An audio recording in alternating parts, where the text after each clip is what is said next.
It's out of Milwaukee's South Side, where an annual summer festival has some neighbors feeling frustrated. They say the South Shore Frolics are no longer family friendly. Tonight, the aldermen will hold a meeting to approve the permits for this event.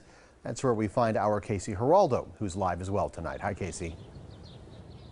Hi, Steve. Actually, this meeting is still going on here inside the pavilions, and people are pretty fired up. So this has been a tradition for 67 years, but neighbors say this tradition needs to change as soon as possible.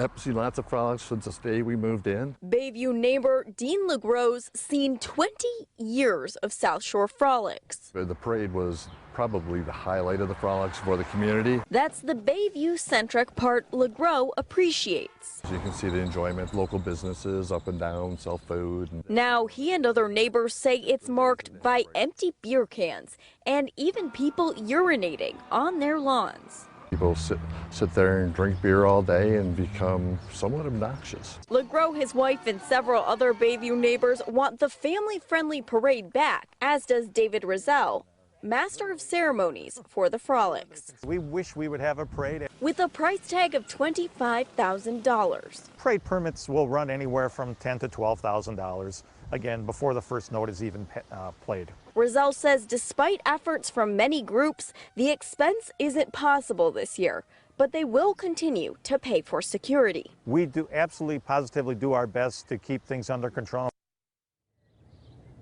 Rizal tells me he knows that neighbors deal with a lot of ruckus during the frolics, but neighbors are getting pretty sick of it. It seems from this meeting, they're not quite as patient now as they may have been in the past. Live on South Shores Park, I'm Casey Geraldo for the Now Milwaukee. Only takes a couple of idiots to ruin it for everybody. Casey Geraldo, thank you.